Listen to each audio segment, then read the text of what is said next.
I never thought I'd come that close to dying in my own neighborhood. Not from a heart attack itself, but from a rule written by someone who thought control mattered more than people. My name is Daniel Mercer. I'm 61, retired aerospace engineer, married for almost 4 decades, and until last spring, I thought the biggest danger in my life was forgetting where I left my reading glasses. Turns out I was wrong. I live in a place called Silver Pines Estates. It sounds peaceful. Pine trees, quiet streets, manicured lawns. The kind of gated community people move to because they think nothing bad ever happens there. One entrance, one exit, one HOA that prides itself on order, and one woman who ran it like a personal kingdom. Her name wasn't Karen, but it might as well have been. Evelyn Marsh, HOA president, self-appointed protector of community safety. Saturday morning, just after sunrise, I was standing in the kitchen, sorting my weekly pill organizer, when I felt that cold drop in my stomach. The compartment marked heart was empty. Completely empty. My next dose was due in less than 2 hours. My wife, Laura, saw my face and froze. We didn't need words.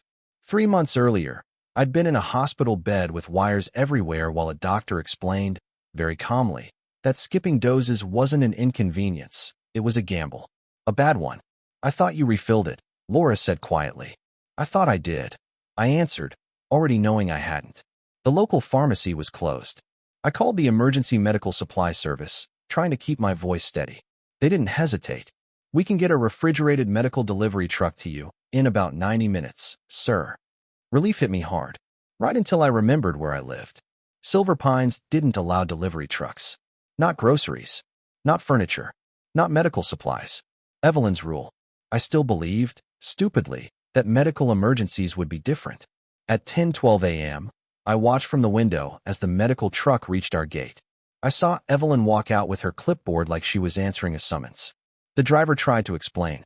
I could see him pointing toward the insulated compartment, then toward my house. Evelyn didn't raise her voice. She didn't need to. She just pointed to the sign she'd installed herself.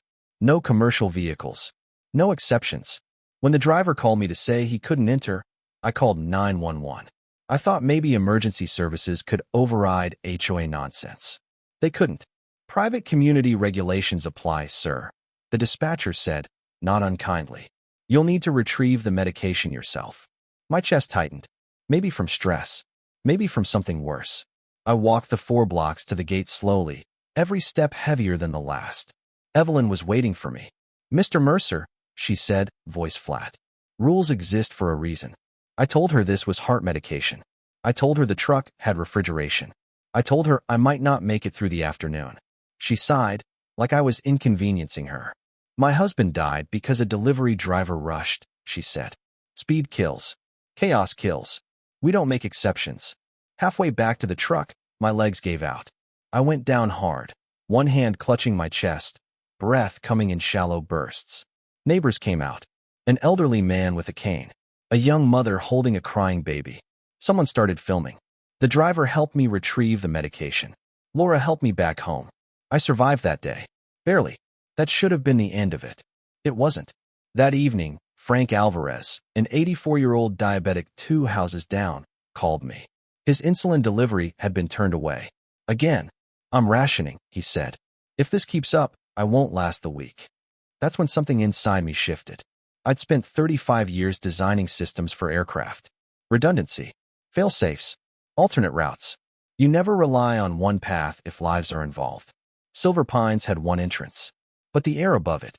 That was unrestricted. I pulled out the old aerial photo from when we bought the house. 2 miles away sat a small grass airstrip. Clearwater Field. The sky didn't belong to Evelyn. Over the next few days, I started asking questions. Quiet ones. I learned I wasn't the only one suffering. A woman losing clients because supplies couldn't be delivered. A man with oxygen delays. A whole neighborhood adapting to pain because one person couldn't let go of control. I drove to Clearwater Field on a Tuesday morning. That's where I met Marcus Hale, former Army pilot. Ran a tiny flight school with ultralight aircraft. Flying motorcycles, he called them. Light, legal, barely regulated under certain altitudes. When I explained my situation, he didn't laugh. How fast do you want to learn? He asked. Learning to fly at 61 is humbling. I bounced a landing. Dumped one plane into a pond. Marcus didn't quit on me. You're thinking too much, he said. Feel it. Before I flew my first real mission, I tried drones. Evelyn chased one with a tennis racket and smashed it into her rose bushes, screaming about recklessness. That settled it. If she owned the ground, I'd take the sky. My first real delivery was Frank's insulin. Dawn. Calm winds. 8 minutes from takeoff to drop. The package floated down under a bright orange chute and landed softly in his backyard.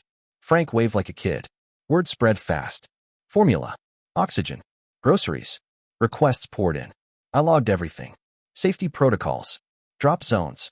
No shortcuts. Evelyn lost her mind. She called the FAA, the sheriff, anyone who'd listen.